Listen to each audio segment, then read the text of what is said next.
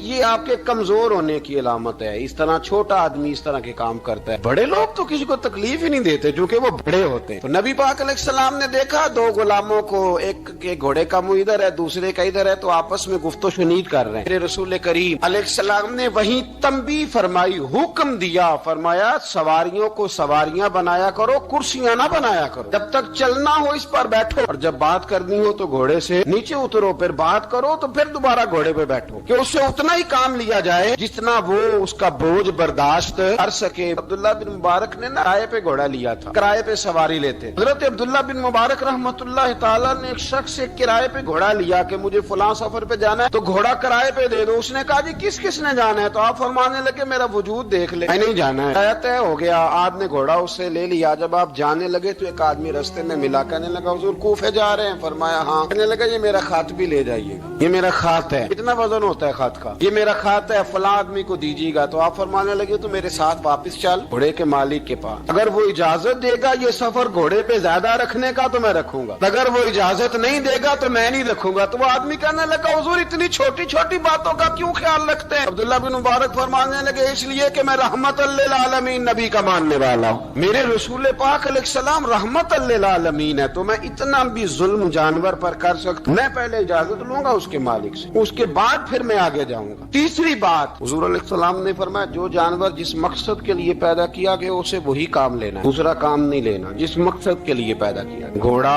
گدھا اور خچر کھانا اسلام میں ذبح کر کے کھانا اس لیے جائز نہیں رکھا گیا کہ یہ سواری کے جانور ہیں. تو جو سواری کے جانور ہوں گے انہیں ذبح کر کے کھایا نہیں جائے گا، اسے سواری کا کام لیا جائے گا. اور جو جانور گوشت والے ہوں گے ان سے گوشت کا کام لیا جائے گا، جو دودھ والے ہوں گے اس سے دودھ کا کام لیا جائے گا. بخاری مسلم میں موجود ہے، نبی پاک علیہ السلام فرماتے ہیں ایک شخص نے بیل پر سواری کر لی. اس نے سواری کر لی اور جب وہ تھوڑا سا آگے گیا نا تو بیل اپنا منہ پیچھے کر کے کہنے لگا میں سواری کے لیے نہیں پیدا کیا گیا. اللہ نے اسے زبان عطا فرمائی اور بیل بول پڑا، کہنے لگا مجھے حال کے اندر جوت لے، یہ کام مجھ سے لے لے، لیکن تو میرے اوپر سواری نہیں کر سکتا. سواری کے لیے اللہ نے گھوڑے پیدا کیے، اونٹ، گدھے اور خچر پیدا کیے ہیں. جو جانور جس مقصد کے لیے ہوگا اس سے وہی کام لیا جائے گا. ایک بات اور کرنے لگا ہوں، ذرا سخت ہے، جانوروں کو لڑانا حرام ہے. حضرت عبداللہ ابن مسعود رضی اللہ تعالیٰ عنہ روایت بیان کرتے ہیں، فرمایا لعنتی ہے وہ شخص جانوروں کو آپس میں لڑاتا ہے. وہ لعنتی ہے جو جانوروں کو آپس میں اور آپ اس ملک میں رہتے ہیں جہاں کروڑوں روپے کی شرطیں لگتی ہیں جانوروں کی لڑائی.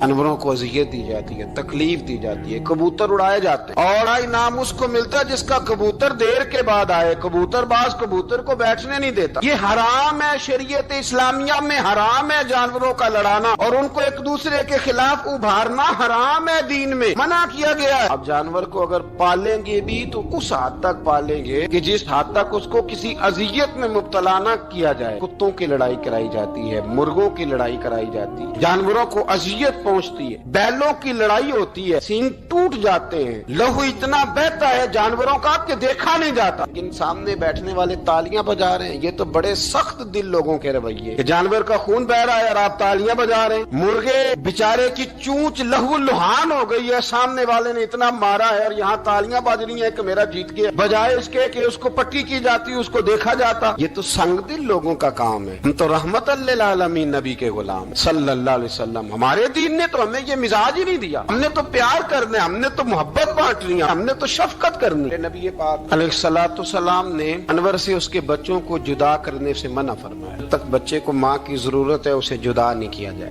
جب تک وہ دودھ پیتا ہے اسے جدا نہیں کیا جائے. ریا کا بچہ بھی چھوٹا ہے اور اس کی ماں اس کے لیے دانا لے کے آتی ہے تو اسے ماں سے جدا نہیں کیا جائے گا, اس کی جذبات کا, احساسات کا خیال رکھا جائے گا. یہاں تو میرے دیہاتوں کے جو بڑے سمجھدار قسم کے سمجھدار